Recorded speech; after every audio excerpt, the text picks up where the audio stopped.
What's up, everyone, and welcome to Parked Podcast presented by DGA. My name is Mitch Phillips. Joining me is Zach Harrison, and on today's episode, we're going to be recapping the first playoff event of the Disc Golf Pro Tour, the Green Mountain Championships, one of my favorite events of the year. Gosh, I want to be there every single time I watch this event. And man, the playoffs are delivering already. Chris Tatar wins in one of the weirdest playoffs of all time. It was definitely exciting and then not. And Gannon Buhr, once again, I mean, he's the best player in the world. It's not a question, but it was a battle down the stretch. We'll get into all that on today's episode. But first off, it's the hunt for October. We're rocking the Braves jersey. We're just trying to make it to the playoffs.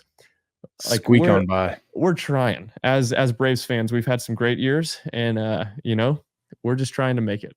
So we're rocking the jersey, got the Strider jersey on today. And the ESPN has the branding for baseball right now is the hunt for October. But here at Parked Podcast, we're all about the beers. We're hunting for the Oktoberfests. And unplanned, this is not planned, this is in real time. We just learned Zach and I are both drinking the same beer, probably 15, 20 miles away from each other. Yep. And we are both drinking the Hacker Shore Oktoberfest Marzen. I got mine in a nice Drown Valley big old mug, but man, this beer is so freaking good. Oh, it's delicious, man. You can't really go wrong. Like any of the German Oktoberfests, they just stand out. And it's something that you have to get every year because they only do it once. Yeah. Prost to that. Prost. Yeah, it's true. We talked earlier, I guess it was beginning of September. You and I were like, all right, look, we're going to try to drink all 6 Purity Oktoberfest. And I got 4 down. I need Augustiner, and then what's my last one? Lowenbrau. Those are the only 2 I have left. So isn't there a brewery in Helen here in Georgia that's like, is that Hofbrau? It's like an actual like German brewery. Beer garden. I don't think it's a brewery. I think it's like a beer garden. I think they sponsored the beer garden and they've got all their swag. It is Hofbrau. Is that right? I think so. Yeah. Opera House. Okay, cool. Hofbrau Munchen. I don't know German. I just like the beer. Depends on what area of Germany you're from. Yeah. Is it Munchen or Munchen? It depends. It depends. Like, truly depends. Yeah. Like some, sorry about the doggos. Some people use like hard CH sounds. So like München, but other people soften it to München. Yeah. And it really it's just like an area thing. Yeah, that makes sense. But yeah, either way, hilarious. This is how much Zach and I spend time together. We're drinking the exact same beer out of all the beers we could be drinking. Cheers, Prost to the Hacker Shore tonight. But we're talking about playoffs tonight, and let's get right into it. Playoffs. Let's get right into it here. Let's jump to FPO first, because it was just more exciting. It straight up is more exciting.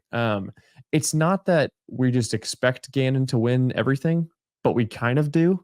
And then when he does, it kind of goes a little sleeper. So the FPO side had so many lead changes. I mean, Zach, start us off in round 1 and we'll kind of walk through it. But man, it was wild. So many ties, so much going on. Yeah, let me pull that in. So Kristen started off nice and hot, mostly clean round, only 1 bogey on the round, and finished at 7 down, which was over 1,000 rated. Yeah. Right, continuing her streak, trying to push her back up above that 1,000 rated mark. Owen Scoggins, pretty dirty scorecard, had 4 bogeys out there, but still finishes 5 down. So was able to score out here, which honestly, I just love it. Everyone should know at this point how much I love Owen Scoggins. Yep. The distances out here are definitely like reaching her maximums, but she is so good at flexing a full line out of her discs that even the 390s and the 600-foot par 4s, like she's still getting there. Right. So really cool to see, but she started off super clean. And then we had Rebecca Cox, who's kind of just been teetering on the top of the leaderboard here and there. So it's good to see her back up. And I know she didn't stick it, but good to see her back on the board, especially making lead card in the second round. Yeah. And I want to, before we move any further, I want to realize that we have these two courses are two of the top 3 shortest courses on tour. And I would just, while you were talking there, I glanced back, and the shortest course on tour being Waco, Own went second. So when it comes to these technical shaped, like not too long of holes where when that element's taken out, Owen Scoggins is in the mix. 1000%. I mean, yeah, if all you have to do is shape shots and throw it a little less than 400 feet. 70-foot putts. Yeah. Gosh, Dude, yes. Yeah. No kidding. Unreal. That's, I mean, we'll look at stats in a minute, but her putting percentage from circle 2, just from memory, looked better than her putting percentage from circle 1 because she was getting these like 32 footers just inside the circle that she was missing. Meanwhile, she bangs all the 50 footers. Right. I mean, not a terrible problem to have, but I mean, round one, ideal. 338 feet of putting. Can you imagine if she just parked everything? Like like if she had that extra distance, she'd be unstoppable. I don't know. Average putt was almost 19 feet. Yeah. Like she's just making so many 100% C1 or 100, sorry, 100% C2 in that first round. Yeah. That's unheard of. It's just amazing to see what she does. Right. I mean, she's gaining most of her strokes on the putting green. Yeah. And it's been consistent that way, but we jump into round 2 and it's again, Kristen still staying in control. It's feeling like we're just going to cruise to the end and Kristen's just going to carry on. She won Worlds here last year. No reason why she can't continue to perform. She has so many birdies in round 2. Yeah. But 4 bogeys and still shoots the 7 under. So, I mean, she was absolutely on fire. Shoots another 1026 rated second round. But Silva Saarinen making some moves in the second round there, jumping up into solo second place with a 6 under as well. And this is where they kind of start to separate away from everybody else. And it kind of feels like it's going to be a little bit of a 2-horse race. Henna jumps up in round 3. And let's jump back to round 3 where we go back to Brewster Ridge, where I feel like there was just so much more movement happening on this course specifically. Yeah, there were times where, Silva took the lead and Missy was up there kind of teetering in second place, one behind first place. Obviously, Owen was in the lead at the end of round 3. So we had 4 people who were really kind of vying for the lead at that point in time, and Kristen, Missy, Silva, and Owen. And it really was neck and neck. I mean, there was 1 stroke separating all 4 ladies going into that final round. And Missy shooting 10 under.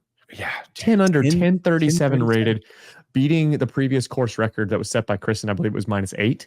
And honestly, Missy could have gone 13 under. She missed a putt, I believe, on 16 and then ended up parring the last 2 holes. But I mean, 10 under, jumping her up 2 spots. I mean, she was not messing around. I didn't expect Missy to jump up the way that she did. She's kind of had, but not in a slump, but like kind of not the way we've seen her. This type of golf in the last couple of tournaments haven't really suited her style of game, but we're getting back into this East Coast where she's in the mix again. Yeah, 100%. And really with Missy, it's like the same thing that we kind of get with Own. Missy obviously has more distance, but when the putting is on, you see her really climb. And Missy was 11 for 11 in round 3, circle 1, right? So the only downfall for her was those final 2 holes where she did have circle 2 putts and could have hit a crazy hot round. Yeah. But cleaned it up for the par and, bogey free. But again, it's the people who can get out there and putt cleanly. Yep. These courses are gonna give you opportunities, right? It's not long enough to make the distance the real contender here. It's can you navigate the trees? Can you deal with the rollaways? Can you avoid the OBs? And even if you do go OB, a lot of the times you can putt from the OB for par. So putting and what you do on the green, I think in this tournament says more than how you are off the fairway. Yeah, and I like this this format. And there's times when I think we've had tournaments in the past, none are coming to mind right now because my brain is tired, but where there was like an FPO more layout, or maybe there was an FPO course. Even though that is not the case here, we're on the same course. These courses suit the FPO field so well, where there is a feeling like it's anyone's game. Like, I mean, Rebecca Cox jumping up in the top. I mean, we have Henna back in the mix, and there's so many swings happening, and it's fun to watch these women shoot hot rounds. Like, Oh it's yeah. pretty rare that you're going to have a 10 under going on in the FPO field for the most time. So when you get to see these kind of shredder rounds and these highlight reels start to happen, it's more fun to watch. Obviously, watching people shred compared to just people struggling. But these courses really delivered back and forth, back and forth. Yeah, if you haven't seen it, the round 3 FPO highlights, Unreal. the FPO highlights, it is nuts. I mean, huge putts, just getting wrecked. I mean, amazing drives. Like, it's worth a watch. Yep. Even if you watch the actual round, it's nice to see it happen back to back, because you're thinking to yourself, wow, these ladies are absolutely slaying this course. So kind of fun just to see. Yeah, and I think because of that, there was so much confidence. We go back to Missy for a second. The course record, like we said, was 8. She beats it by 2. It was just, there was a confidence that was going on with that you don't usually see. I feel like there's much more tentativeness when it comes to longer putts. When it comes to you mentioned already, when it comes to OB, but this course offers you the ability to go OB on a drive, but I have a circle 2 putt and I have to run this. It forces and kind of builds these highlights in, and it helps that it's easily one of the most beautiful courses in the country. I mean, that plays into it, of course, as well. But there's players that I love to watch that are such different play styles that did so well here. Silva Saarinen, we've already talked about her a lot. We'll jump into the final round now. Silva Saarinen starts the final round, tied with Own. And it was kind of thinking that heading into this final round, Own, I don't know, heading back into this longer course, Owen didn't play this one super well. And that ended up being true. She shoots even the final round and just never really got it going. She had a couple of really long putts in those first 3 holes. I believe there was like almost 54 footer, 57 footer, 49 footer in the first 4 holes, which is just ridiculous. Again, she gets rolling. But then when she cooled off, she kind of really cooled off. And heading through, the first 9 holes, Silva is 5 under through 9. She is in control. And Kristen, just again, similar to Worlds almost, where it was like this dejected like emotion where she just, it's not that she was giving up, because that's not the kind of like player she is, but it was just when putts missed, it was so much more emotional. She was just feeling it. Like, did you see that happening too? Like the vibe was just like doubtful from Kristen, which you don't usually see. Yeah, the negative self-talk, I feel like, is something that's almost new for her, where we don't really see that a lot out of her. A lot of the time, it's just like, wow. Or she'll turn to Silver and kind of like give him a look. But yeah, it was like full body, just like, there was frustration. For sure. Absolute frustration. I mean, to be through 6 holes in that final round and be +1. Yeah. She's thinking, I just wasted a third of this course, and a lot of those holes are scoreable. Right. Those, they're not very long. The longest one is a 450 foot par 3. Everything else is very much reachable for any of these ladies out there. And let's not forget that par 3 in round 1, she absolutely parked the heck out of. So, round 2, she absolutely parked the mess out of it. I believe she had like a 7-foot putt. Yeah, she had a 4-foot putt on a 455-foot hole. That's one that's downhill with the tree and the river or the pond on the left. Yeah, one of the only birdies of the day. So let's not forget she did that. Gosh, man. And so it's actually really interesting, because we had someone like Own who actually started really hot. Circle 2 putts were going in. Yep. Just wasn't getting super close to the basket. Meanwhile, Kristen is missing circle 1 putts and going out of bounds. Going out of bounds, missing circle 1 putts. And so she missed 2 circle 1 putts on hole 4 and hole 6. And then the rest of the round, she only missed 1 circle 1 putt for the rest of the day. So pretty interesting to see, because Own was the opposite. She started hot and then just fizzled out. Kristen started slow and somehow caught a second wind, or, figured out what she needed to change, whether it was mental or physical, and then just started going off right after hole 8. Clean scoring, 7 birdies, 6 birdies. She birdied 6 out of the last 10 holes. And going to hole 14, it still wasn't her. She was shooting incredibly hot and was really putting the pedal down and just trying to race to the finish as fast as she could and carry that momentum. But Silva had a 6-stroke lead on hole 14. I thought it was over. I was like, heck yeah, Silva's taking another one. And I love watching Silva's game. There's a lot of confidence. It's just, if you could give her like a tick more distance, I think she'd be in the conversation consistently. Her putt is so consistent. There's no spin, there's no wobble. It's all spin. Just like it's such a clean putt, and then her drives, it's control. She feels so much like a control player to me. Yes. Like comparably, she almost feels like a I don't want to say like Barsby, but like almost in that way where it's just like this controlled confidence where it's like she doesn't have to throw the longest shot, but Yeah. she's going to put herself in a position where she knows her game so well and she knows how to win. She won, what was it, like 5 out of 6 events or something like that in Europe. Yeah. Like she's a proven winner. And 100%. coming into the playoffs, I guess there's more nerves because you should win every single time when you got 6 strokes with 4 holes to play.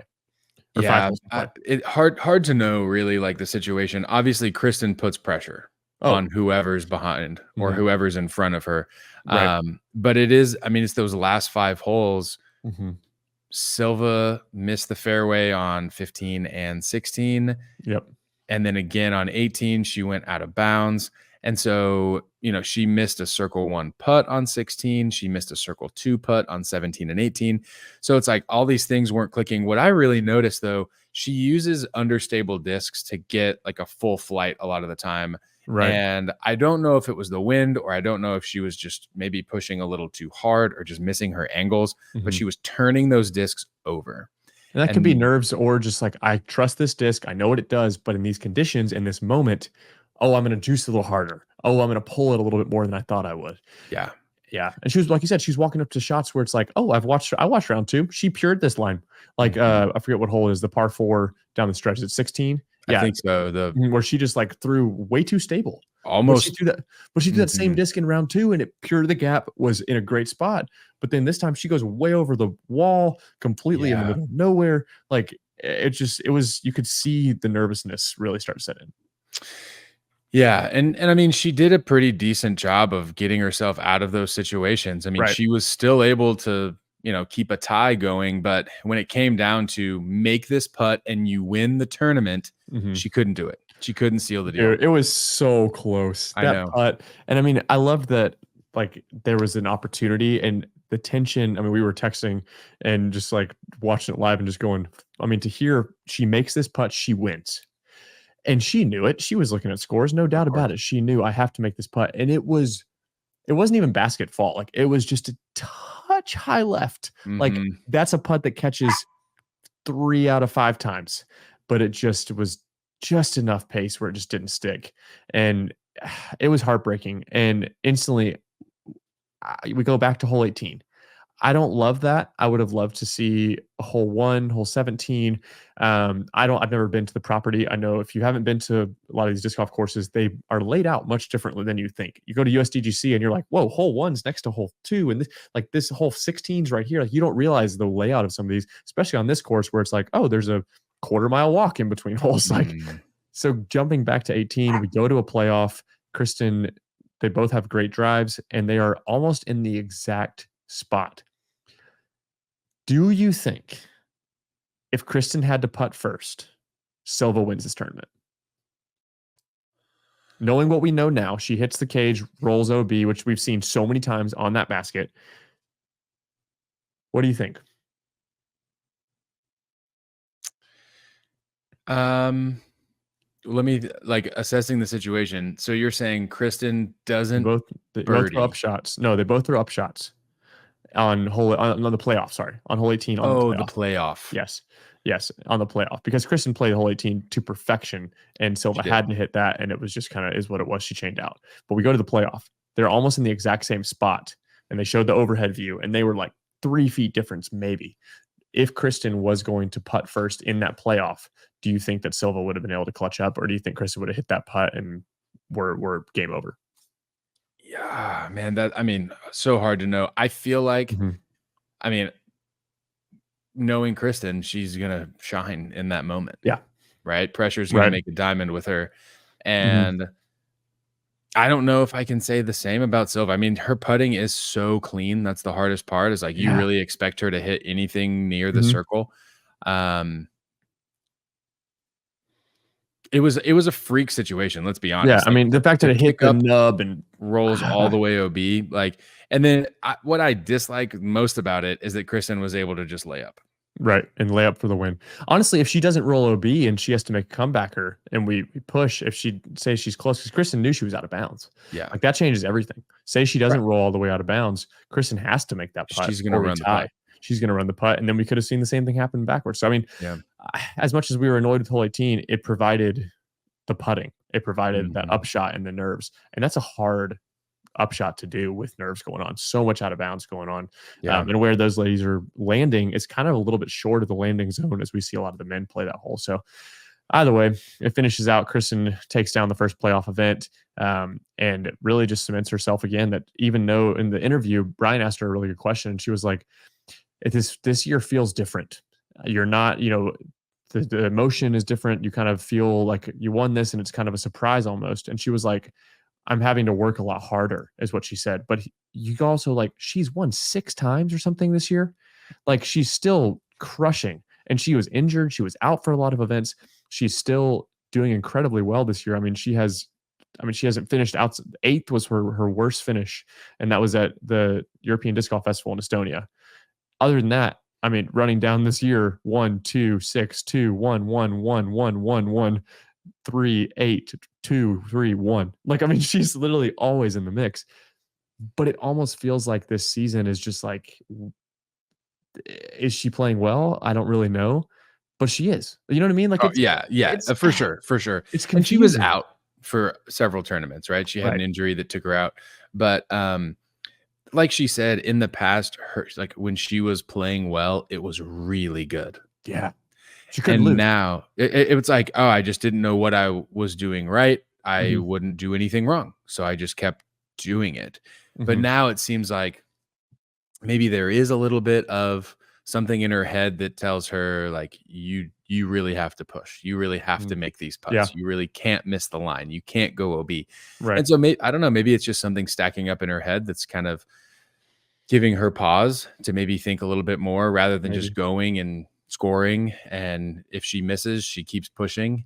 Um, but no, it also makes sense because these ladies are playing a lot better this season. Yeah, that was We what I was gonna say, that we've had first time winners, and Holland Hanley's made it such a more consistent year this year. Missy Gannon has had a great year. Owen Scoggins again, somehow Owen is still freaking going in her 40s and still in the mix.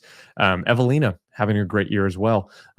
She hasn't finished outside of she finished outside the top 10 one time, I believe Evelina has this year. wow.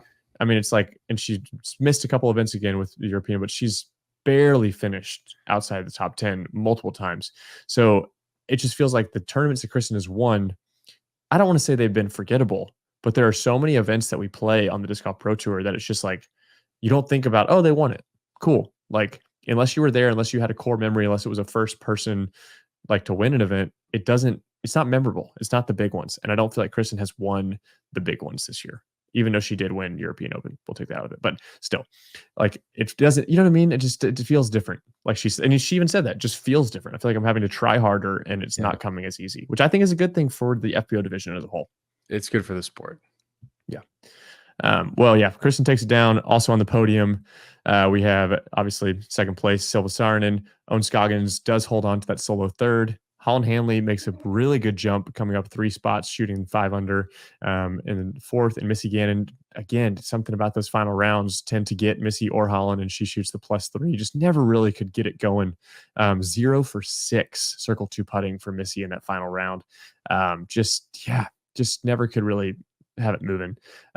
Haley King, someone who we really want to watch in these playoffs. She's Pro Tour champion. She's a really, really solid player at both of these playoff courses. She won MVP, which we'll talk about here in a bit. So in that top 10. So some of the players, kind of heating up, but it really was the closer field. I feel like the winner to that 10th place in the FPO field is slowly getting compressed, which we talk about a lot, where it's like, oh, first was 20 under and 6th was +4. It's like, whoa, like we had, still 10 strokes to 6, but it still felt like there were little battles going on down the stretch, which you love to see. And that's what the playoffs are for, because these points matter more than anything.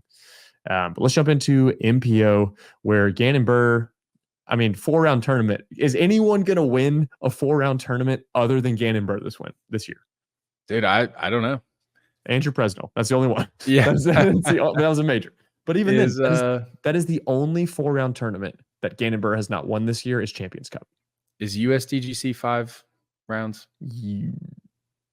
Thursday through sunset. Yeah. No. Thursday? Is it Wednesday?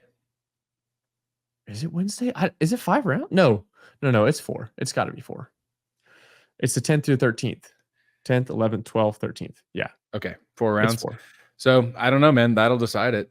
I'm going to fact check. I really hope I'm right.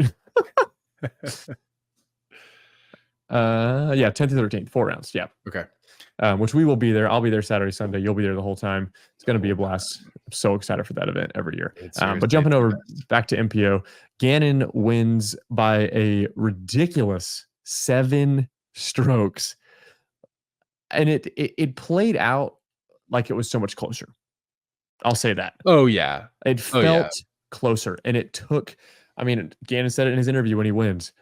If Ricky is anywhere behind you, you're scared. Like if he is charging, it doesn't matter how many strokes he has, there wasn't a time where Ricky was not trying to push and always going to be pushing in that final round.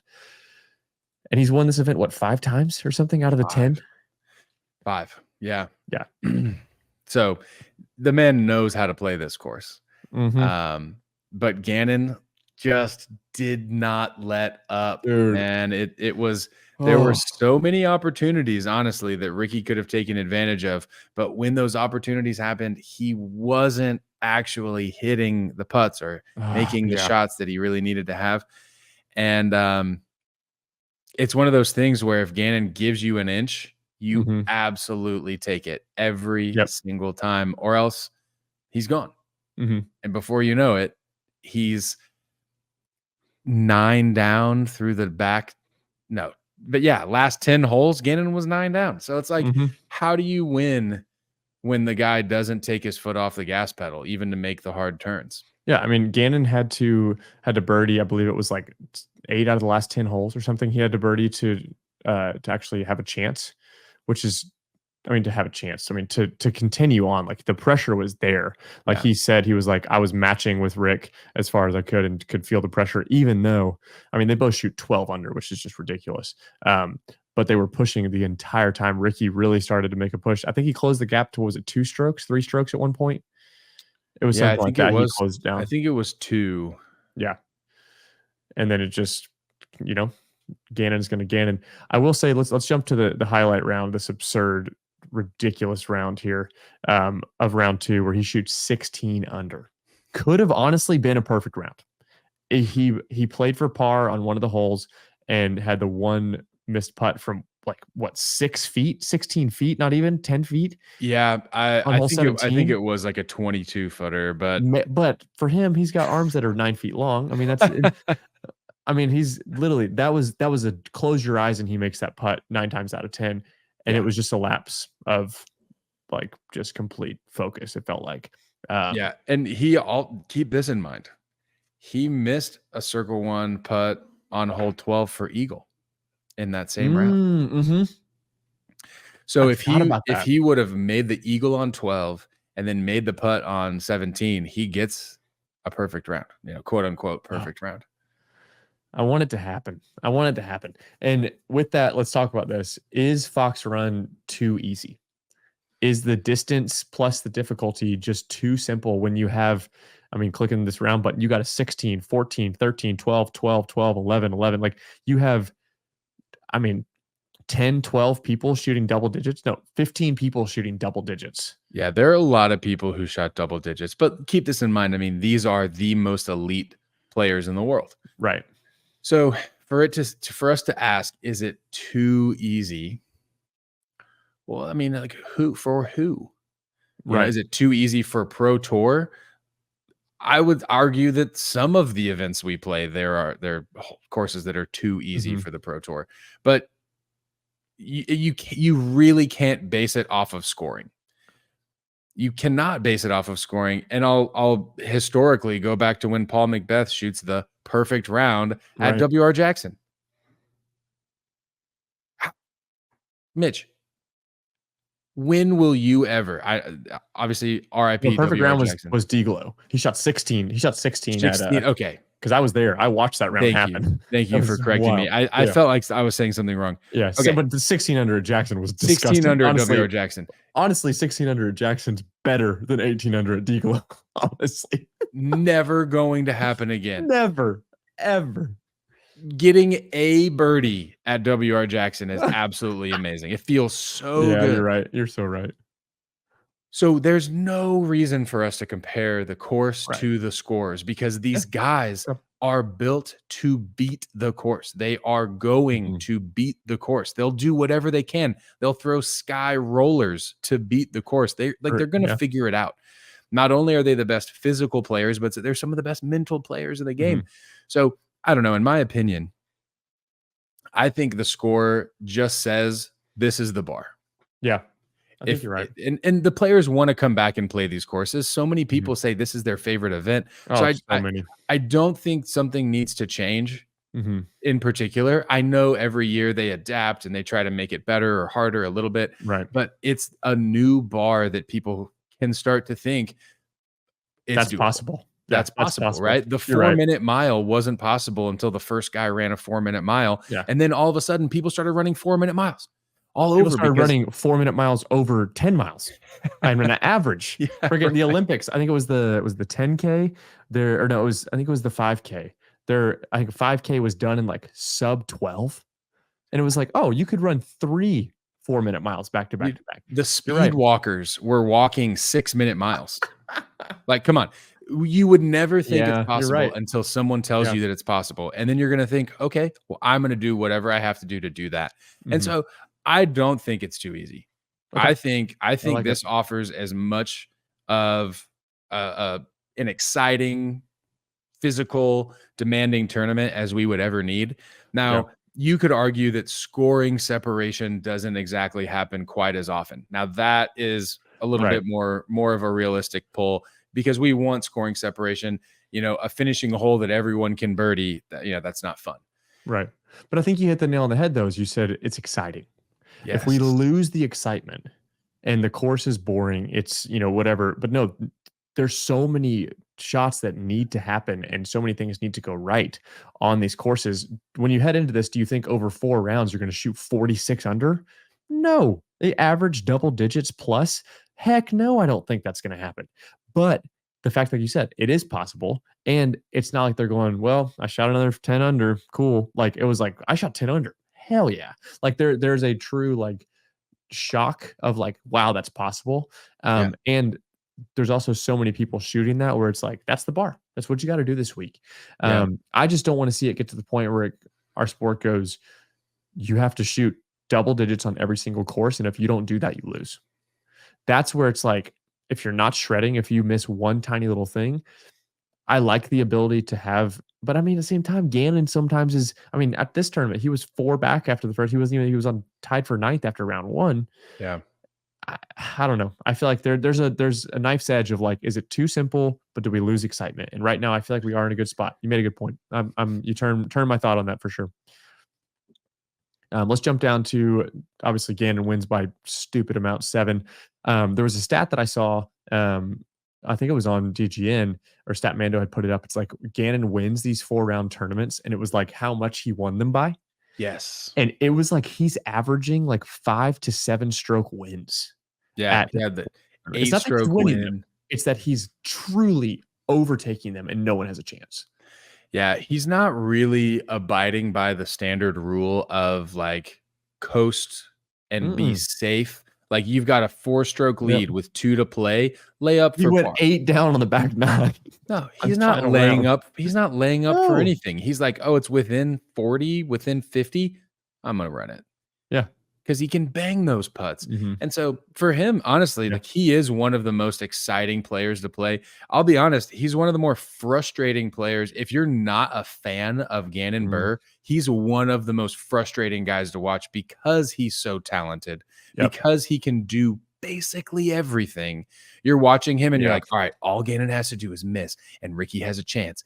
And you're watching Gannon line up a 60-footer from a knee. And you're like, how? Okay, can we talk about his knee putting real quick? Dude, How FAK is stat. Everyone needs it. FAK from a knee, baby? It is unreal. He's probably a better putter from a knee than he is standing up. It blows my mind. He'll hit 45, 50 footers from a knee. Through a tiny gap.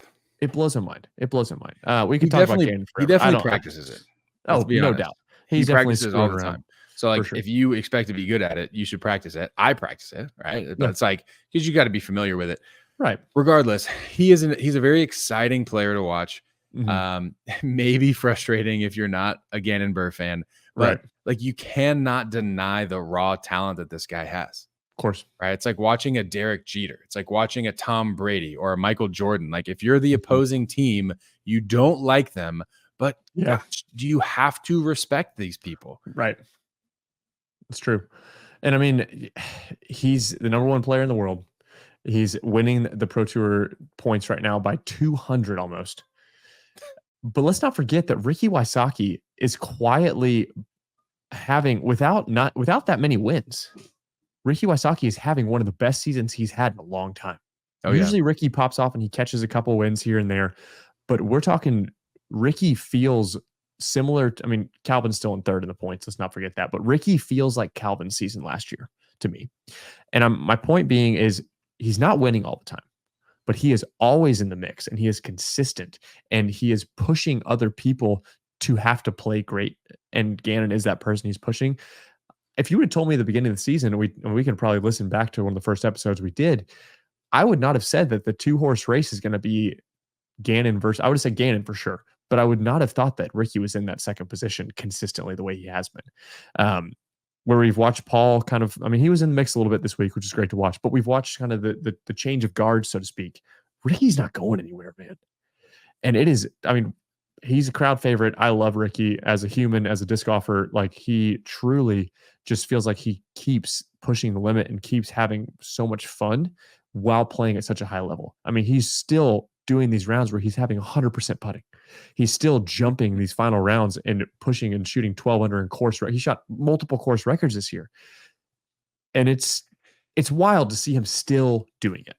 Yes. Yeah. I mean, the consistency in his game, it stands alone, right? He's only missed top 10 like 4 times this season, I think. And so for him to come out and, honestly, you mentioned it earlier, do you have to shoot double digits every round to win? You did. This tournament, you did have to do that. The downfall of Ricky was round 1, where he shot 5 down. Yep. Then he shot 11 down, 12 down. So you take the 6 strokes that he missed in round 1 that he had in round 2 and round 3. Right. It's a 1-stroke game. And keep in mind, Ricky went for an eagle on hole 18 in the final round. Yep, true. That drive, if you guys didn't watch it, you have to go back. It is amazing what he did. He put an insane angle on it and hit this gap perfectly. And, he ran a putt and it rolled out of bounds. So he bogeyed it. That's a 3-stroke swing between him and Gannon. So it really was 4 strokes going into that final hole. If he doesn't flop in round 1, he's in the lead. Yeah. Right. So it is an interesting thing because you said, do you have to shoot double digits? And it's becoming that. It's becoming you have to shoot double digits because you have guys like Gannon who don't slow down ever and who don't really make a lot of mistakes. And when they do make mistakes, it's like, I'm just using that as fuel to burn through the rest of this course. He doesn't really slow down. Yeah. So everyone else has to speed up, right? That's where we're at. You're right. Yeah, that's where we're at for sure. And the everyone else at this tournament was a lot of people that I didn't expect to be here. Let's talk about Evan Smith. Evan Smith finishes on the podium. This might be his first podium on the Pro Tour. I might be wrong on that. Let me glance at his profile real quick. I want to say this is his first Pro Tour podium. It's this year it is. This year it is. So he got really close. I mean, he was 4th at D-Glow. Right. So, I mean, he's heating up at the right time. He is such a clean, consistent player. I was teammates with him last year with Clash and got to talk to him a couple times. Such a good dude. So consistent. He reminds me of an Emerson Keith. His play style is he doesn't do anything wrong, but he doesn't do anything absurd. It's not flashy. It's like Isaac Robinson before he won. It honestly has that vibe to it where it's like he's just a good, well-rounded player who has a really good mental game and can play consistent, but he's not going to do anything absurd. And finishes on the podium. I mean, Alden Harris as well. Georgia boy, come on. So stoked to see Alden shoot that hot round in round 1 and then to fight back after just not a great round 2. And then Alden jump into that 4th spot and make a lot of money on this tournament. And someone in the 5th position, which I consistently think to myself, how is Corey Ellis not in the conversation every single week? He has every part of the game, has the shortest, cleanest run up in the sport. It's wild. So I liked seeing Evan Smith, Alden Harris, Corey Ellis, like that top 5. Those are names that we just haven't seen this year. Yeah. It is really nice to see how many different names can get in the top 5, top 10 in the MPO. I feel like it's more predictable in FPO. And it's getting less predictable in MPO, which I think is an awesome thing for our sport. Well, because of what we just talked about. It's knife's edge. You have to shoot double digits or you're not there. If you're off by a little bit, hey, your putt's just not feeling it. Great. You're not in top 10. You're now in 25th. And that, because you missed 4 putts. That's where we're at. Yeah. And I mean, the better the competition, the better the game. Agreed. I did find Evan Smith 3rd at DDO last year. Oh, you're right. Yep. So that was his first podium, but and that was when Parker won, right? Yes. Yes, that was just a whack tournament. Yeah. But his first podium this year on the Pro Tour. Before we move past Parker, I want to publicly apologize for saying that Sullivan's Quake was cooler than yours. I'm sorry. Please, can we be friends again? I would love to play World of Warcraft with you and the crew. I'm sorry. I just want to put that out there. Parker, if you're listening to this, I apologize. Please read my messages on Instagram. I miss you. All right. Moving on. Joseph Anderson, again, proves that he is still a top player. And on these shorter courses, these technical courses, Joseph Anderson is in the mix. Eagle McMahon finds a top 10. Andrew Presnell finds a top 10.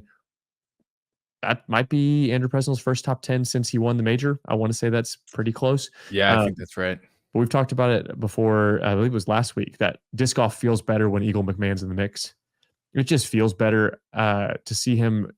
I think he said to Brian in the walk and talk or something, or Brian mentioned it on the broadcast. He was like, I'm not looking at scores. I'm not looking at my phone. I'm just frothing. He literally said, he said that might be something that people are annoyed by. And that's a weird thing to say, but he's like, Brian, I'm just out here frothing. I'm just having a good time. And the mental reset that Eagle, I feel like, needed with all the pressure coming into this year, the big contract, the switch, did he make the right decision? Did MVP overpay? Blah, blah, blah. There's so many narratives going on. And I really respect and I like Eagle McMahon. He's one of my favorite players.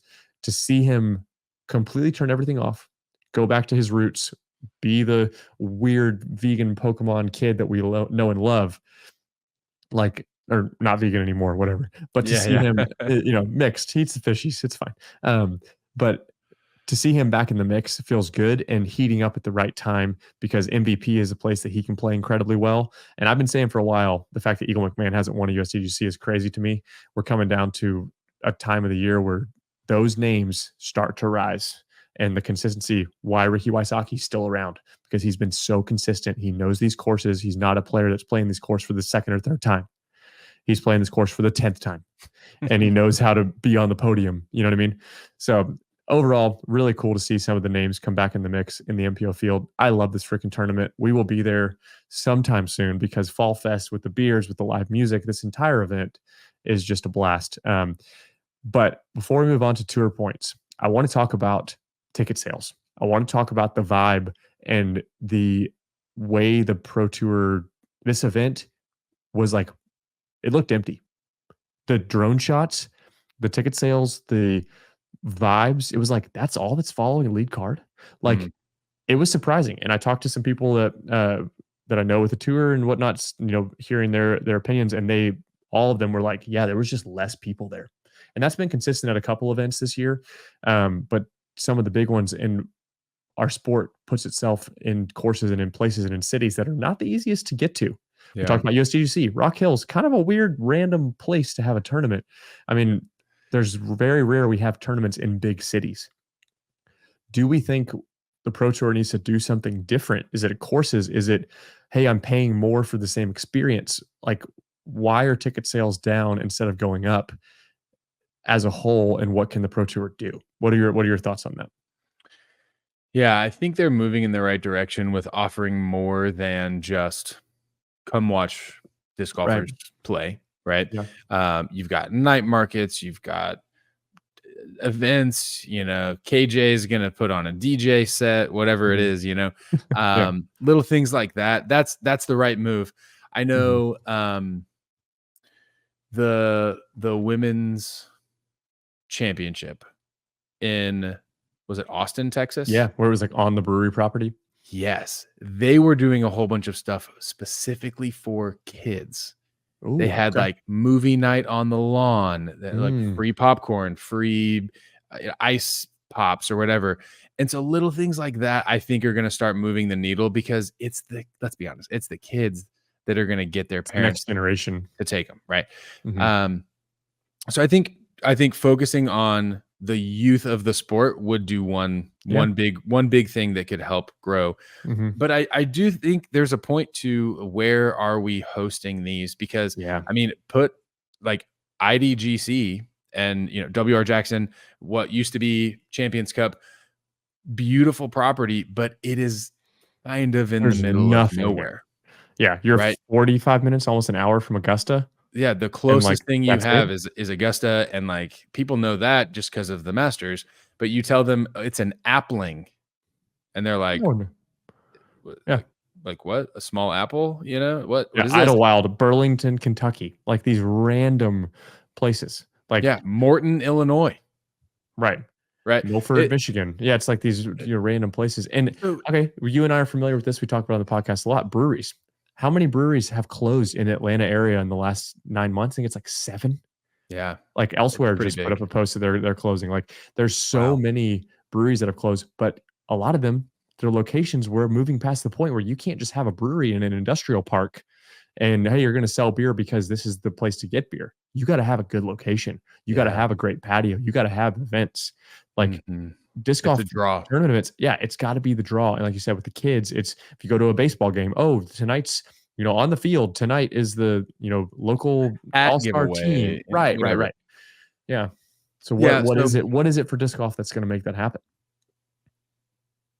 I mean, maybe it is little giveaways each day, right? Like one of the things that a lot of people point out is it's Friday, so the crowd's going to show up tomorrow and Sunday. Right. People are working, whatever. Yeah. Yeah.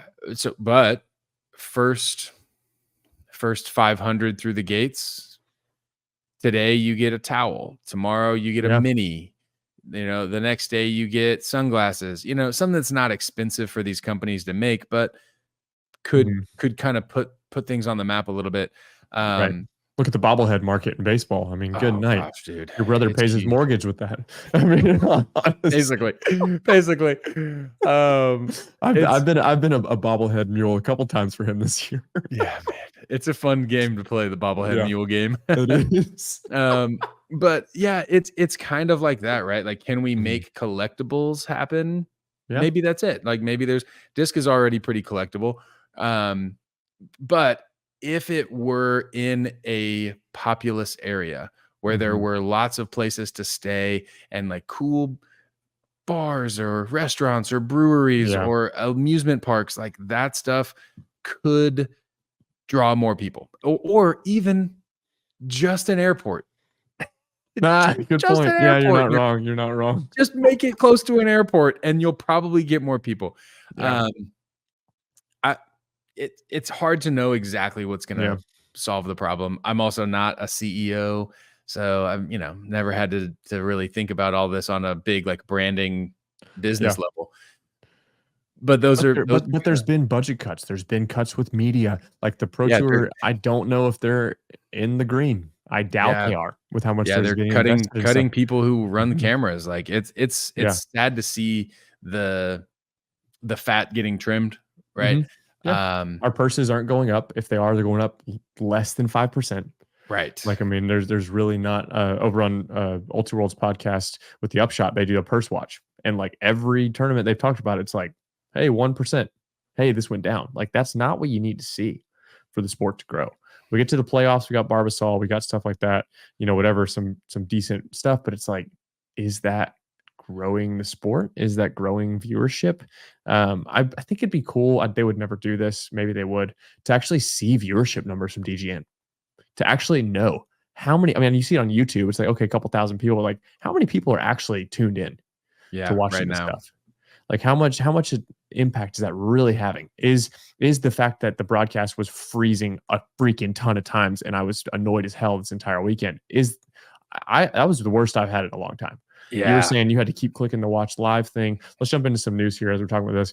The DGN app was a nightmare this week. I don't know why. And I was like, I don't tell my mom, but I was with my Apple CarPlay, like I'm driving, I got that thing propped up, whatever. Like, for sure, I'm driving across the city, I'm going to have that up. I thought it was like my CarPlay canceling it or something. And I'm like, nope, I have full service.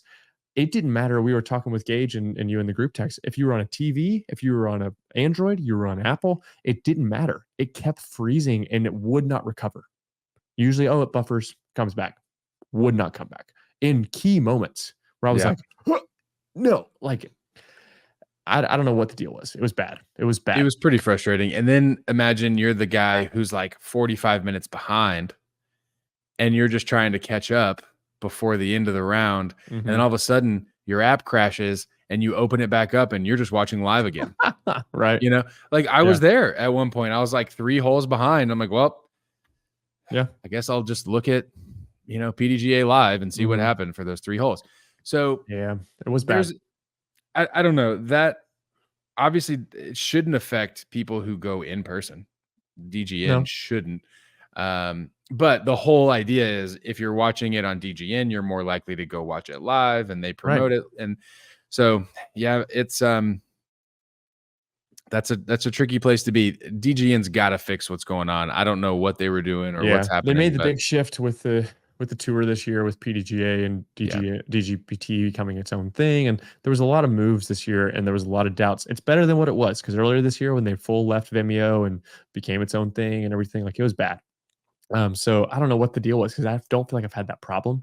Even with Worlds, when they put out the whole thing of like cell phone service is a bad thing, I don't feel like it was that bad. This one, I didn't have any issues. It was something going on with the app itself or something.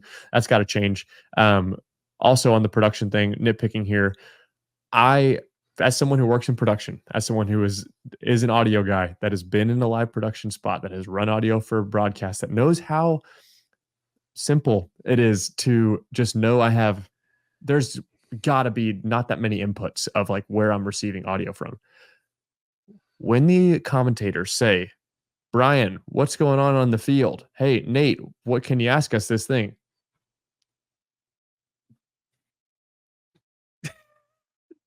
Yeah, did you feel that awkwardness? Yeah, yeah. Did you think that you pause your podcast while you're listening to this on your CarPlay? Yeah, you did. Because that's how we feel every time. It's so awkward. How are there not like a button or like a switch or something they can flip in their pocket and go, I'm available, I'm not? Something where they're not asking a question and then just like, I'm so confused.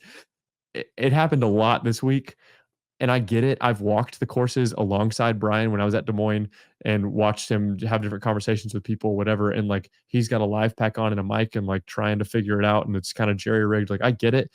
But like, for a viewer, it is not a good look, like, at all. It was so odd. Yeah. Throwing it down to someone and then that person is not there. It's not good. Not good. Because then it's like, well, looks like we'll have to get with him later, and they just roll with it. It's not a quick, but it's not a quick fix. It's like, let's go to Brian. How's it looking on there? They'll give him 8 to 10 seconds. Yeah, I'm like, no. If you don't respond in time, let's move past it. Act like that didn't happen. Next thing I'll say, there are sponsors happening with DGN. We have the Barbasol. We have Naqua. Good Lord, can we deliver these ads in a better format? Because I wanted to scream. I'm just going to go off here and rant a little bit. I wanted the uncomfortable, like, man, is that powered by Naqua?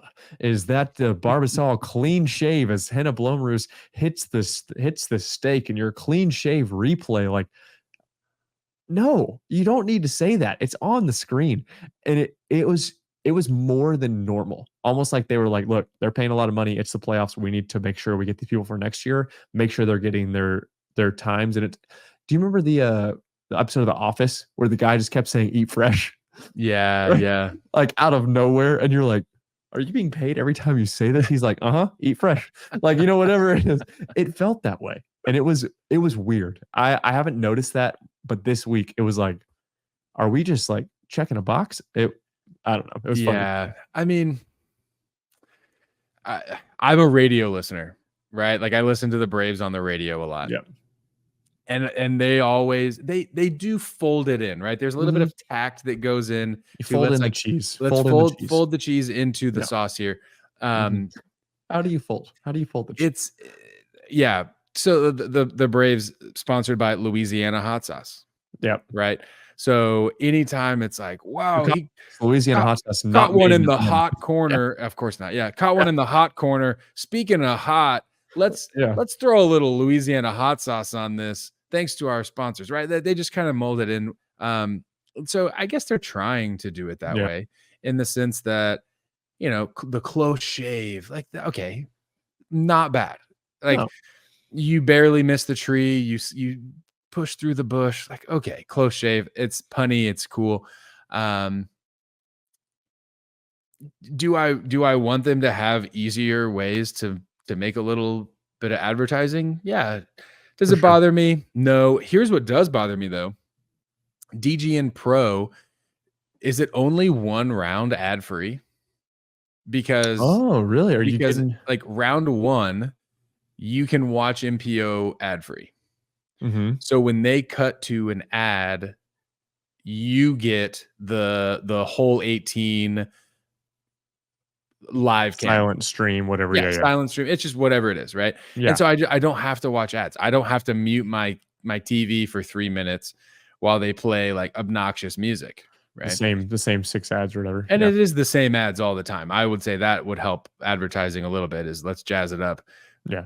But also I feel like we're getting used to that with streaming services and stuff where it's like, of course, oh, I'm going to have Hulu and I'm going to see the same freaking ad for a dishwasher or whatever. Like, I think we kind of become numb to that thing, which is nice, but I don't know. But there's no reason for me to keep DGN Pro throughout the months where the tournaments are available elsewhere, right? Like the tournament could be available on DGN Basic.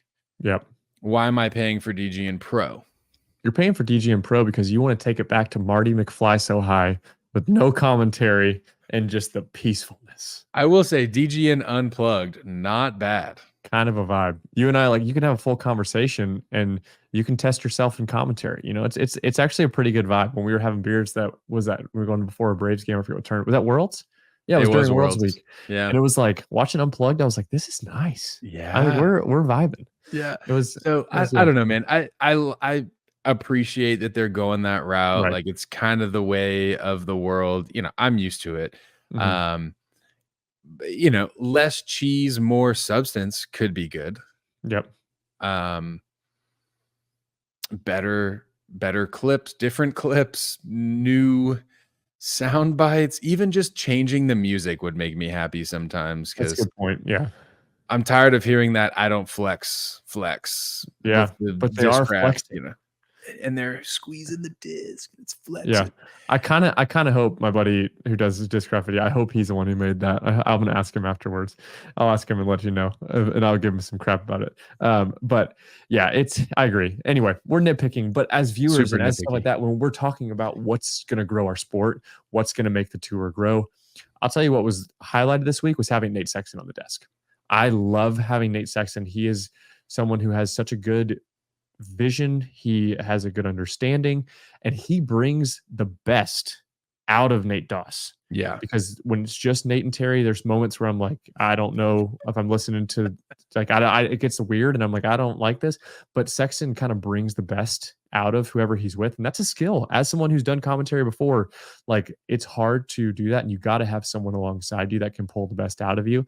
And I think having Sexton on the desk, I think that's probably going to be something that's going to happen more.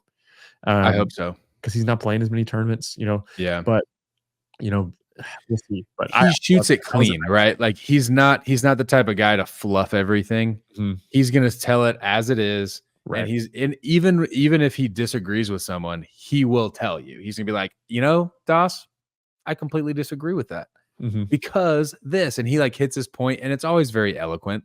Mhm. So I think the more of that we have, because right Yep. now, I don't know, we watch each play. So there are certain things that we maybe can't see that we need the expert opinion on, but all Yep. the colorful stuff, like you could do more of the let's not talk. This week they did LL Bean, Sounds of the Outdoors or whatever it is. Mhm. Let's be an outsider and enjoy this moment.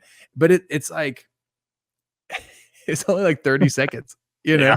Like we could take 30 to 40 seconds every hole to just not talk, Yep. and that would be nice. It'd be a Yep. nice little reprieve, Mhm. where maybe it's like, oh well, what were they going to say about that? Oh, I wonder what the commentary has to say, Right. rather than being like, could they just shut up? Yeah. Or the opposite. I'm talking about baseball. Dude, they'll have full people on, have a full conversation, and just like the game's on, but we're all of a sudden listening to a podcast for like 5 minutes, or we're talking to the guy who's mic'd up in the field. You know what I mean? Like, there could we do something like that where it's like, hey, we have, a full conversation of whatever. Is there enough substance and is the vibe there to do that? I don't know. It's not like we're having, hey, friggin', we're at the Braves game. We have three, amazing players from the early 2000s that are on the broadcast this week. So they're just going to riff and whatever. Like there's not that like history and context necessarily that's there. Right. But like, I think that's an option too, where it's like, hey, we know the disc golf's happening. Hey, we know in this course, these 3 holes are boring as hell. And we're just going to not really care that it's just hyzers again and again. Cool. Let's have a whole segment planned to just have a conversation. Maybe, I don't know. So anyway, nitpicky, but I don't know. DGN was not my favorite this week. It was could have been better. And I feel like at a time when we're in the playoffs, we're coming towards the end. I get it. Burnout's a real thing. They've been doing this thing for way too many events this year, and it's going to keep moving on. But you got to keep making things real. You got to get people to come out. And when we're showing drone shots at one of the most beautiful courses and we're not seeing a big gallery, that's not a great look. Yeah, puts a question mark on things a little bit. Yep. Let's jump into 2 last things before we wrap up here. Tour points, and then we're going to jump into the MVP Open preview, our second playoff event. Tour points. And to quote one of the best shows of all time, are the points made up and it doesn't really matter from whose line is it anyway? Let's get freaking Drew Carey another TV show. Am I right? Well, he's Anyway. on The Price is Right. I know, but like he needs another one. There was a time when he had like 6 shows. You remember how many shows he had at like once? Oh yeah, Drew he had Carey his own Who's show. Line. Yeah. Anyway, Who's Line? There's like a YouTube channel I've been watching that has all of the Who's Line recaps. Like I'm like crying laughing before I go to bed. It's amazing. It's absolutely incredible, and it holds up. Anyway, Oh, it's some of the best comedy. Some of the best. But are the points made up and no one really cares? Do they not matter? I thought about this a lot this week because as someone who watches and follows sports like Formula One, like soccer, like these point series and these things where that's the biggest point. It doesn't matter how many races you won. It doesn't matter how many matches you won. It matters, did you get 3 points for a win? Did you get 1 point for a draw? Or did you get 0? It matters, hey, you got the fastest lap in Formula One and you finished in second. So you got 18 points plus that one. Like the points have to be worth something. And right now, does anyone care about the point series? Like if you're watching this right now, leave a comment below. Like, does anyone care about the point series? Are you staying up to date on that? Are we thinking, oh man, if he makes this putt, he's going to jump into second place? I'm not. I don't know if anyone else is. There wasn't one time during Worlds where we went, oh, Holland Hanley, she fell apart at the end, but good thing she's still leading the points. No one thought that. Yeah, if you're not on the bubble, you're probably not stressing too hard. Mm-hmm. The only real advantage is you get into the championships, right? Like the final event. And the better you are, you get almost like a bye. You're seeded higher. You get a better seed. Yep.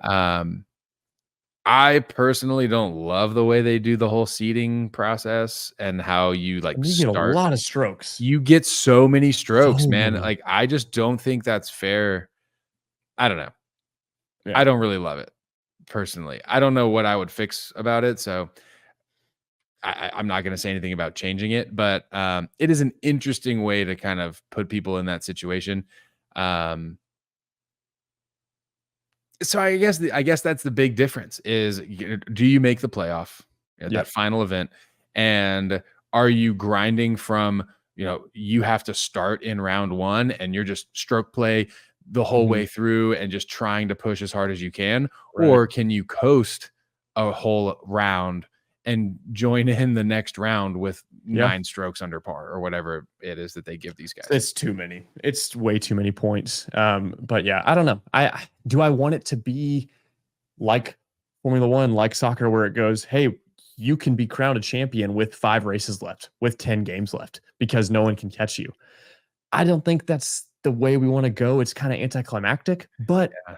if all the points matter for is extra strokes, does it matter?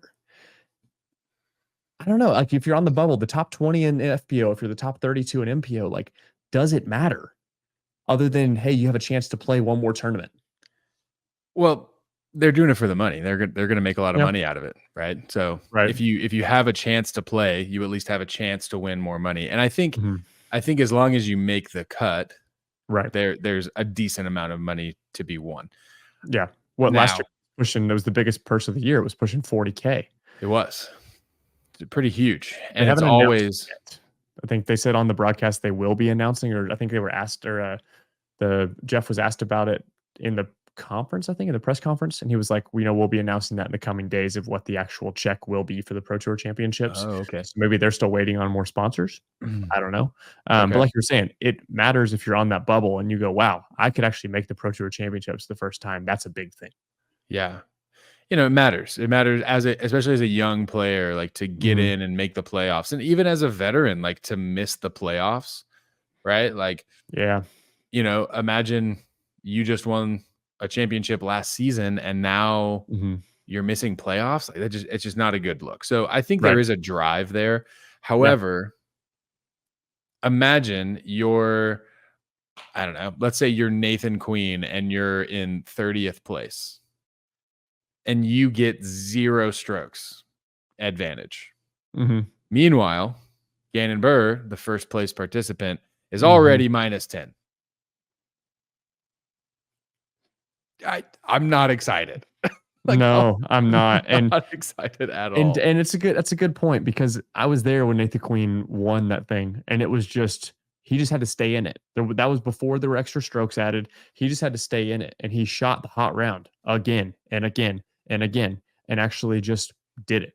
That was better formatting, and felt like it was worth it to just go, I made the top 32, I got a chance. Now Yes. it goes, I made the top 32, I'm here.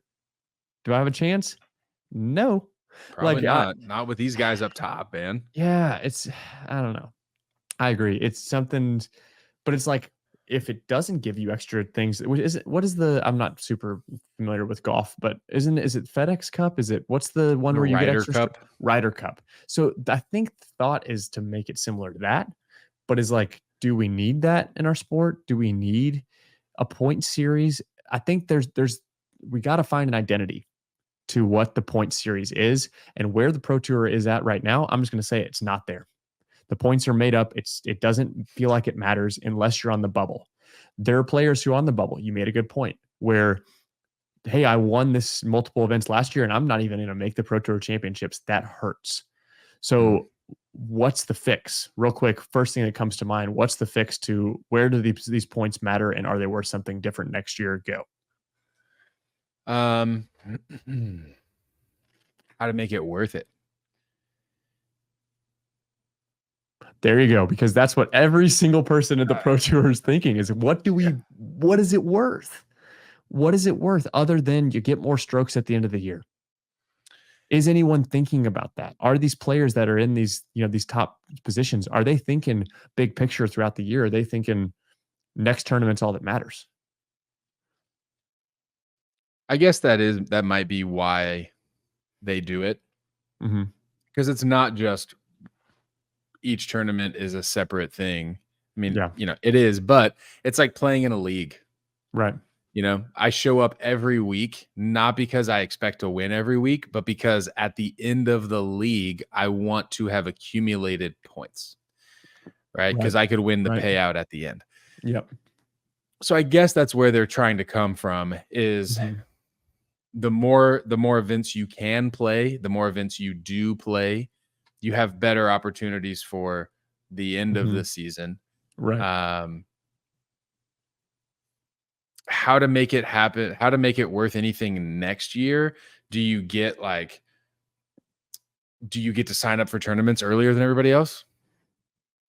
Like, maybe that's an advantage where you don't have to scramble and sign up for tournaments, because every now and then people don't get I in, or don't they. feel like that should be a thing, but that's a whole nother conversation. I agree. I agree. Yeah. Yeah. You're right though.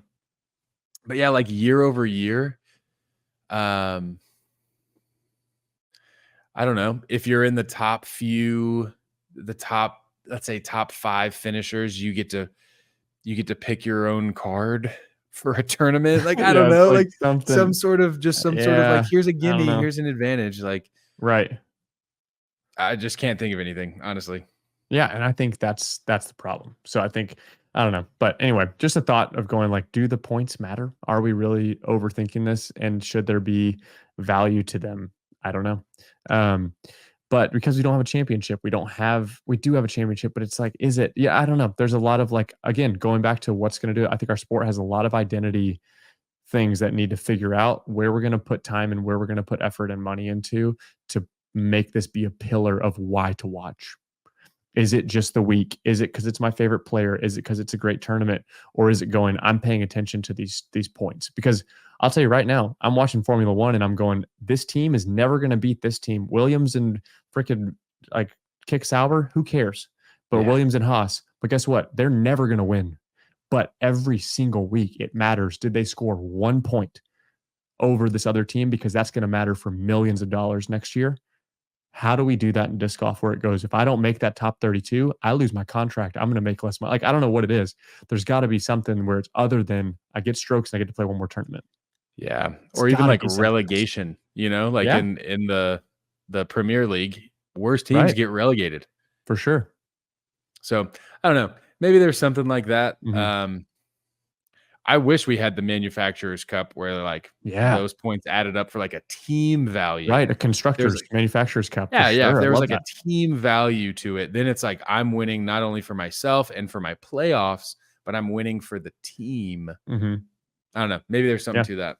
I like it. Let us know in the comments below what your thoughts are on the point series, and give us some ideas. Tag the Pro Tour. See if we can get some conversation going, and maybe some things being cooked up for future seasons. Let us know for sure. Let's jump to the bubble. Who's on the bubble? Who is really trying to make it in these next 2 tournaments? Sorry, in the next 1 tournament, because we literally have MVP Open, and then we got a break, and then we got USDGC, and then Pro Tour, and we're done. So we are getting down to the wire here. MPO first. Within this kind of, I'm going to go 3 above and 3 below. In the 30th spot right now, Robert Burridge, Emerson Keith, Luke Humphreys are above the cut. Below the cut, Bradley Williams, Ezra Aderhold, Jake Hebenheimer, and I'll jump one more, Paul Ulibarri. Right on the cut. Actually, I'll go a little bit further. Alden Harris, who had a top 4 position, is not qualified for. He's in 38th. When it comes to how many points you're really getting, let's slide over to this last week. Alden Harris got 103 points for getting 4th position. 103. Yeah. Compared to Ezra Aderhold at GMC got 51st, and he got 1 point, 1.5 points. So the points really are worth a lot here at the end. Alden jumping 100 points. He was in like 60th or something and now jumped to 38th. So if he can have another good tournament MVP, he could get in. These players right on this kind of thing, we think about MVP and think in the future, who's going to make the jump and who's going to fall out of this right on this bubble? With what's coming with MVP, I can absolutely see Bradley getting out of 33rd place. I think Bradley Williams, I think with his distance and his shot shaping, I think he could he could jump above Luke Humphreys. He's only 23, 27 points below Luke Humphreys at this point. And 30 points below Emerson Keith, right? And I personally think he could score well above both of those guys. Yeah, if he does what he did this week, Bradley scored 43 points this week. Luke scored 1.5. So definitely, I think Bradley's someone who can do it. Austin Turner jumping further down. I could see Austin jumping, but is he going to get enough points? He'd have to win to make the Pro Tour Championships. He's, 120 points out. Yeah, you need a pretty big scoop there. Mm-hmm. So, yeah, I don't know. The bubble's an interesting space. It is, and honestly, I mean, like you see, those people are pretty close together. Like all four of the guys that we named below the line: Bradley, Ezra Ederhold, Jake Ebenheimer, Paul Ulibarri, 7 points differentiating each four. And Paul's done. Paul's done for the year. He's not playing. He hasn't played since Krokol. Okay. Yeah. I think injury of some type. I forget what it is. That's but unfortunate. And like family stuff going on, I think is what he said. He's not playing any more events, so he will not be. So there's kind of gives another person in the conversation. Someone that surprises me that's outside of this as I'm kind of scrolling down is, Corey Ellis, another one that made a big jump, but also seeing Alden right on this cusp. He just hasn't had a great season getting together new discs. Another person who's right on this bubble that's had an amazing resurgence is Vinyl Makala. I mean, switching sponsors mid-season, and still at this point, I think he's pretty locked. I doubt any of these guys are going to jump. The guys who are on the bubble are not going to jump 100 points next week. So I think Vinyl's going to make it. But to see these people who are right on the thing, going down again, Kevin Jones, who did the same thing, left Prodigy, went to Innova, not making the Pro Tour Championships. He's over 100 points below the cut. So yeah, the bubble, interesting little space right here. But if we jump to the top here, your top 5 are Gannon, Ricky, Calvin, Nicholas Antela, Isaac Robinson. Yeah, I think that makes sense. But last thing we'll talk about MPO here, Paul Macbeth. He's in the top 10. He's number 8. Everyone's saying he's, got a slump, got a, whatever. And it's like, hold on, everybody. Hold on. He's legitimately still in the top 10 in the Pro Tour standings. Like, that's absurd. Ahead of a lot of names that have gotten a lot more recognition this year. That is wild. Yeah, it's honestly, some of these middle of the road guys are pretty interesting. Like, we didn't really see a ton of Adam Hammis. Adam Hammis had top 10 finish at this past event. Yeah. I mean, he like finished decently well. At a few, like the middle of the season, he did okay. Yeah, the 4th place at Des Moines. Yeah. Like, he didn't have a terrible season, but it just wasn't one of the guys where I'm like, oh, he's definitely up there. Kind of surprising to see. Yakub. Yeah, just kind of always in the mix. Yeah, and so you can kind of see it. Gavin Babcock, right? Just like consistent game was all it took for him to stick with it.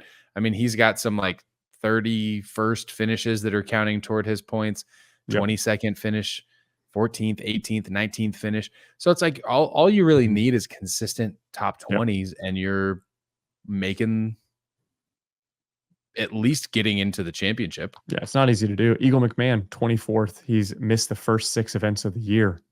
Comes back to Champions Cup, gets tied 90th, doesn't play the next 2 events either. I mean, he's only got a handful of events that he's played this year and had some really bad finishes, but has gotten some big finishes at Worlds, 150 points at Worlds. That's really, he's had, some really good finishes here and there, some top 10s. But all it really takes is getting a couple top 10s and being able to do it. But that doesn't guarantee you anything, and you're not making it far with the way this is set up with how many points. It's like 9 strokes, 10 strokes. I don't know the exact format off the top of my head. Yeah, it's a lot. It's 10 strokes, 9, 8, 7. That's the top 4. And then they start grouping people together, like 5 through 8 gets 6 strokes, 9 through 12, 5 strokes. So they kind of slow it down over time. But interesting. Let's jump over to FPO as we jump into this, checking in the tour points thing, heading into MVP Open. On the bubble, let's go 3 above, 3 below again. Top 20 make the Pro Tour Championship. 18th, Emily Weatherman, a winner on the Pro Tour, but again, not in the conversation a good amount as well. Lisa Fakis, seen more of her this year, I feel like, than we expected to. Hannah Wynn is the last place at the moment, only 4 points ahead of, outside of this 21st, Stacy Kiefer, Eliezer Midling, and Jessica Weiss. These are a lot of players, and I'm going to be honest, on the FPO side, where like you get into this like 15 to 20, and we haven't seen any of these players on coverage.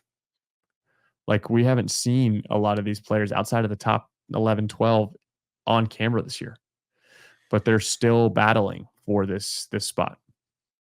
Yeah, I think it's just, I mean, standard. It's just the most consistent people on tour, right? Like Paige had some pretty bad finishes, but also had some pretty average finishes and some decent finishes. I mean, she won an event this year.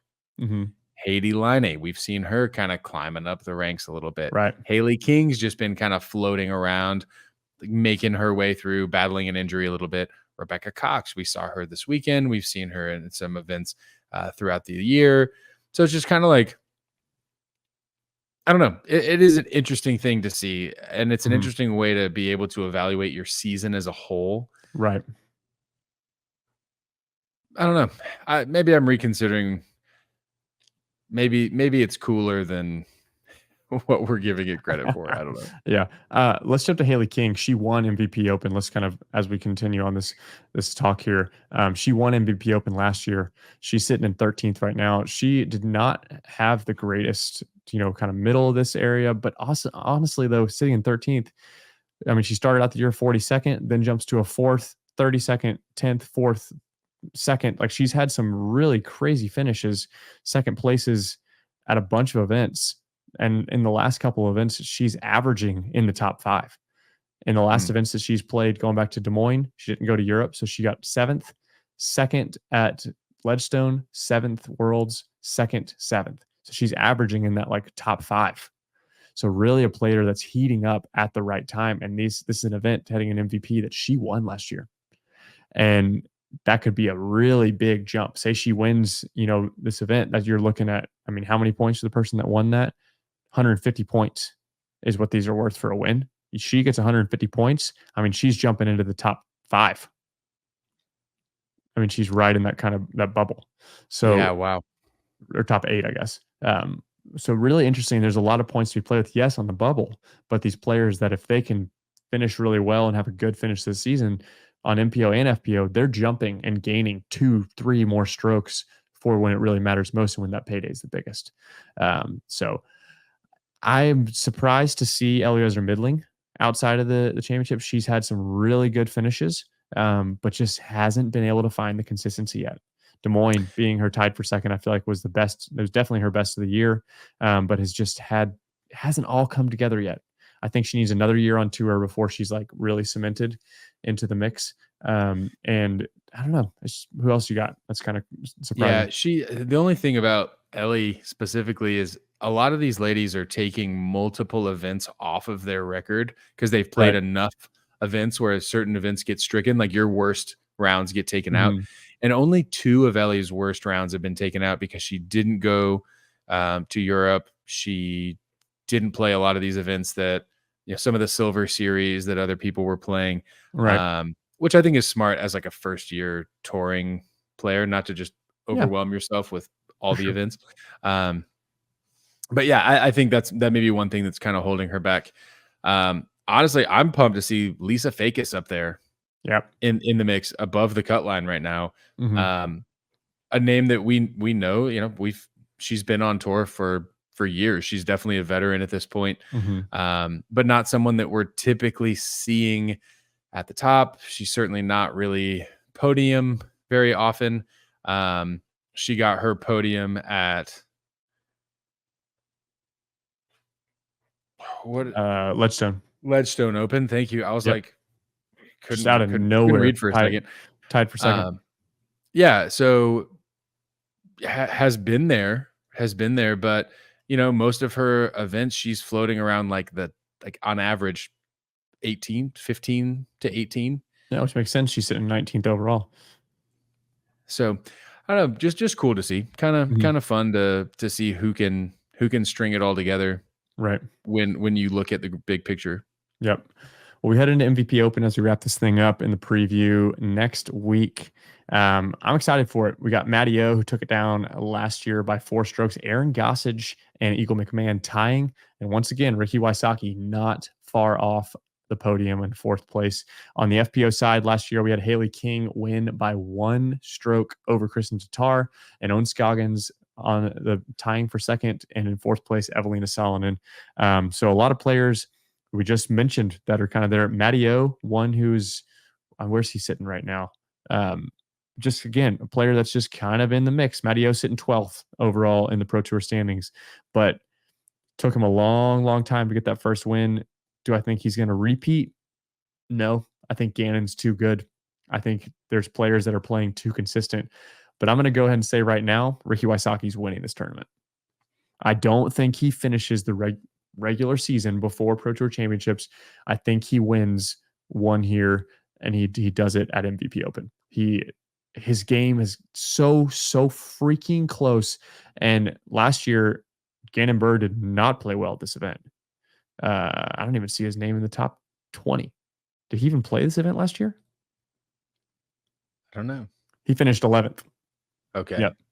Which means he lost by 15 strokes, 12 strokes.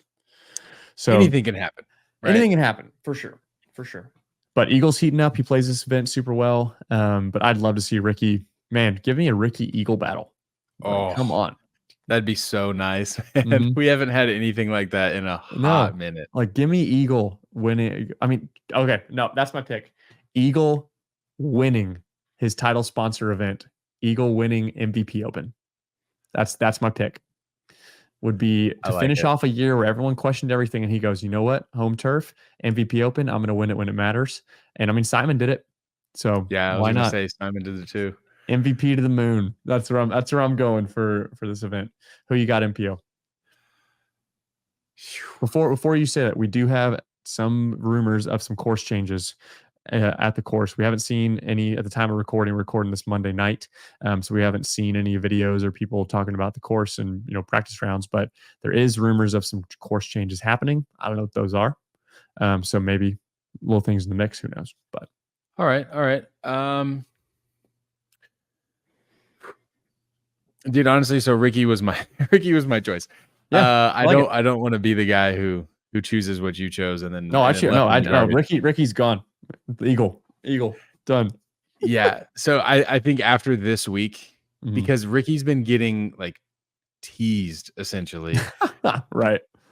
Just almost getting over the hill and then almost making it to the finish line, but flopping right before.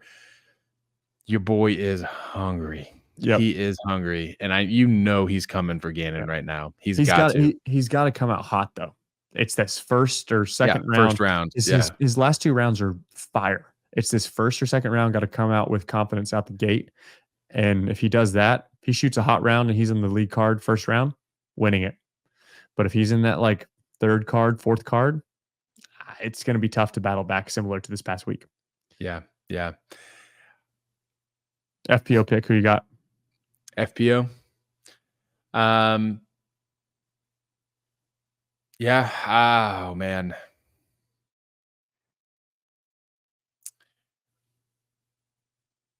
Evelina gets her 2nd win. Really? Okay. I'm just throwing it out there. Why not? I like it. This will be Evelina's 3rd because she won chess. She won Worlds. So yeah. I mean, that's a good pick, honestly. She was only 4 back last year. I was going to say Own. I think Own just really was in the mix this week. This course suits her game. She only lost by 1 stroke last year. And when the putter's hot, it is extremely hot for Owen Scoggins. And this is a course where putting matters a lot. These greens are weird. There's some spaces where you can only get so close.